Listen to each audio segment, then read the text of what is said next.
अब हम पिछले व्याख्यान से आगे, जो कि कूलाम के स्थिर वैद्युतिकी के नियम पर समाप्त हुआ था, हम उसी कूलाम के नियम का वेक्टर स्वरूप पढ़ने जाएंगे।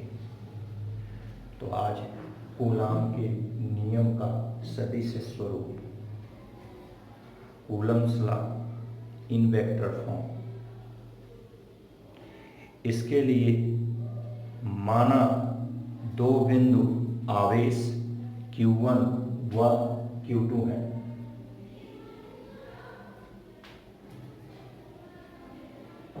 बिंदु आवेश Q1 का Q2 के सापेक्ष स्थित विस्थापन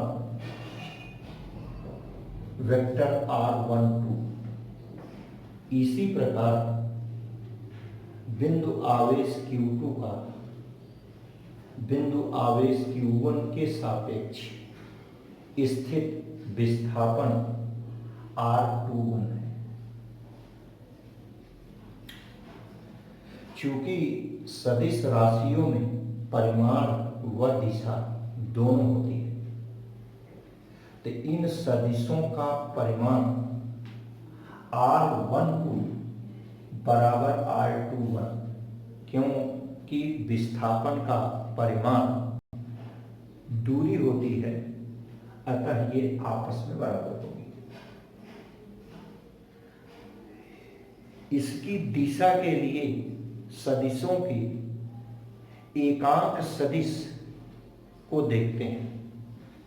चूंकि हम जानते हैं एकांक सदिश जिसे कैप द्वारा निरूपित किया जाता है, तो unit vector R12 equals vector R12 over mod R12 व unit vector R21 equals vector R21 over mod R2 equals negative unit vector R12। यदि वेक्टर की दिशा बदल दिया जाए तो वह नेगेटिव हो जाता है over R1। This equals negative R1 unit vector.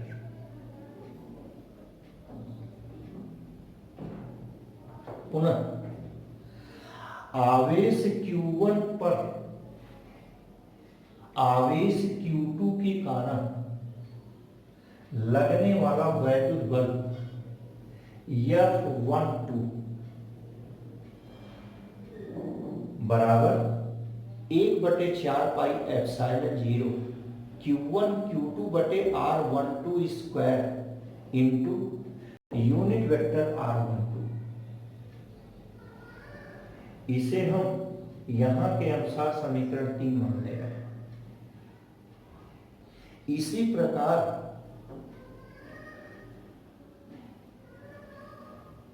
बिंदु आवेश Q2 पर बिंदु आवेश Q1 के कारण आरोपित बल F21 equal 1/4 pi epsilon 0 Q1 Q2 over R21 square into R21 का।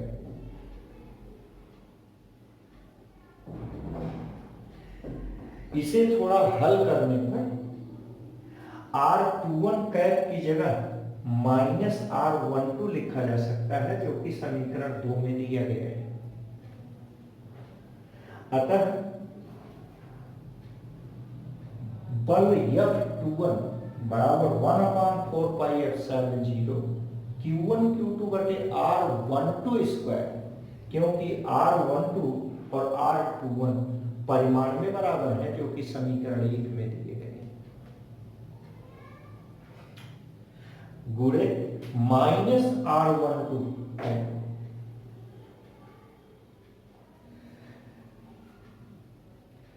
सभी मानों को देखने पर यह मान माइनस F12 के बराबर है।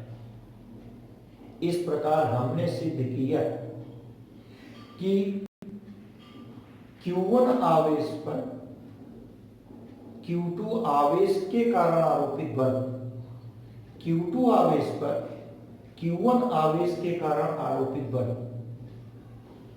आपस में बराबर किंतु विपरीत होते हैं, जो कि चित्रों से भी स्पष्ट है।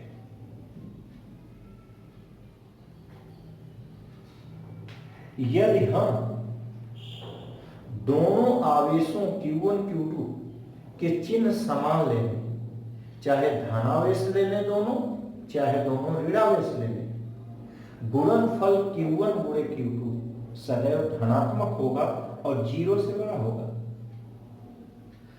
ऐसी स्थिति में समीकरण 3 से Q1 आवेश पर Q2 आवेश के कारण आरोपित बल F12 की दिशा R12 की दिशा के अनुदिश होगी, जो कि हमारे चित्र से स्पष्ट है। अतः यहां यह प्रतिकर्षण बल की तरह व्यवहार कर रहा है। ठीक उसी प्रकार जिस प्रकार सजातीय आवेशों में प्रतिकर्षण होता है। पुनः यदि हम बिंदु आवेशों Q1 व Q2 को विपरीत चिन्हों का लें, जैसे Q1 को धनात्मक Q2 को ऋणात्मक, अथवा Q1 को ऋणात्मक Q2 को धनात्मक, मतलब बिंदु आवेशों को विपरीत चिन्हों वाला लें, तो गुणनफल Q1 Q2 अब ऋणात्मक हो जाएगा और यह Q1 Q2 <0 हो जाएगा। ऐसी अवस्था में समीकरण 1 से बल F12 की दिशा अब R12 के विपरीत होगी, जो कि हमारे इस चित्र 2 में दिखाया गया है। यह R12 की दिशा बाईं ओर है और F12 की दिशा दाहिनी ओर है। यहां यह बल आकर्षण बल की तरह व्यवहार कर रहा है। यह ठीक उसी प्रकार है जैसे विजातीय आवेशों में आकर्षण होता है। तो यहां चाहे सजातीय आवेश हो चाहे विजातीय आवेश हो, दोनों के लिए किसी अलग समीकरण की आवश्यकता नहीं पड़ती है। यह केवल एक ही समीकरण से बताया जा सकता है।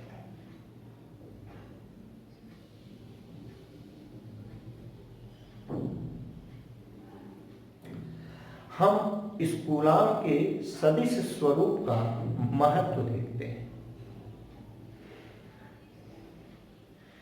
इस सदिश स्वरूप से एक बात देखने में मिलती है कि दोनों बिंदु आवेशों के कारण आरोपित बल एक दूसरे के बराबर किंतु विपरीत दिशा में कार्य कर रहे हैं। यह ठीक उसी प्रकार है जिस प्रकार न्यूटन गति विषयक तृतीय नियम। अतः यह कूलाम का नियम न्यूटन गति विषयक तृतीय नियम के तुल्य होता है। ठीक इसी प्रकार ये बल दोनों आवेशों को मिलाने वाली रेखा के अनुदिश किंतु विपरीत दिशा में काम करते हैं। यहां देखिए दोनों बल विपरीत है, यहां भी दोनों बल विपरीत है। अतः यह वैद्युत बल केंद्रीय बल की भांति व्यवहार करते हैं, अर्थात वैद्युत बल केंद्रीय बल होते हैं।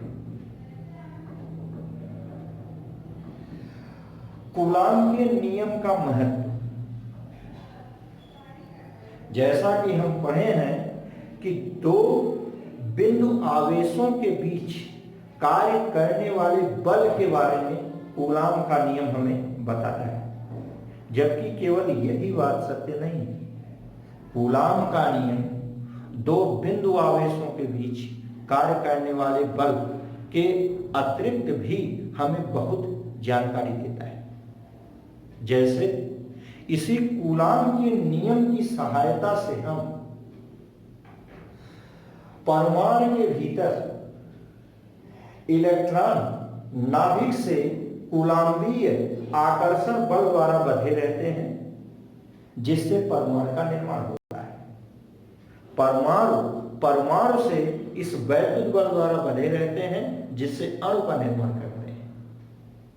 परमाणु और अणु आपस में बढ़कर पदार्थ का निर्माण करते हैं, ठोस, द्रव, गैस का निर्माण करते हैं।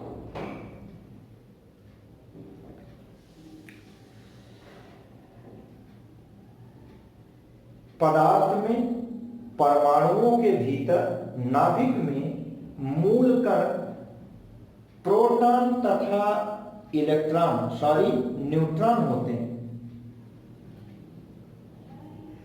पर नाभिक के भीतर ये प्रोटॉन तथा न्यूट्रॉन एक शक्तिशाली नाभिकीय बल से बंधे रहते हैं।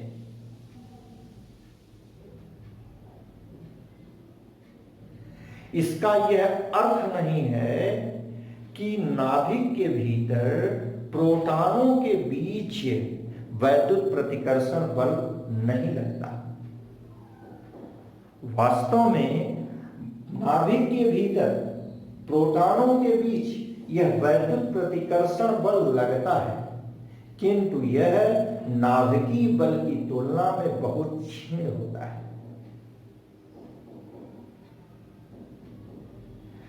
इस वैद्युत प्रतिकर्षण बल का, जो कि प्रोटॉनों के बीच लगता है, बड़ा ही महत्व है। यदि यह प्रोटॉनों के बीच वैद्युत प्रतिकर्षण बल ना होता तो यूरेनियम के आगे के नाभिक रेडियो एक्टिव न होते, वो अस्थायी होते। साथ ही साथ यह नाभिकीय बल कूलाम के नियम पर निर्भर नहीं करता। यह नाभिकीय बल पदार्थ आवेशित है कि अनावेशित है, इस बात पर भी निर्भर नहीं करता।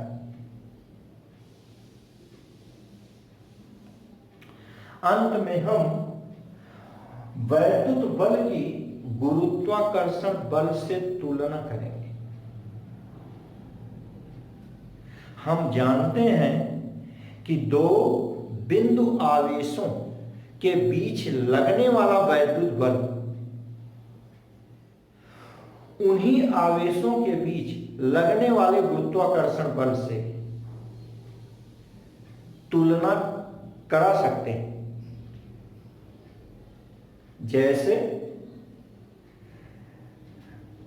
इलेक्ट्रॉन तथा प्रोटॉन के बीच लगने वाला वैद्युत बल इलेक्ट्रॉन तथा प्रोटॉन के बीच लगने वाले गुरुत्वाकर्षण बल से लगभग 10⁻39 गुना बड़ा होता है।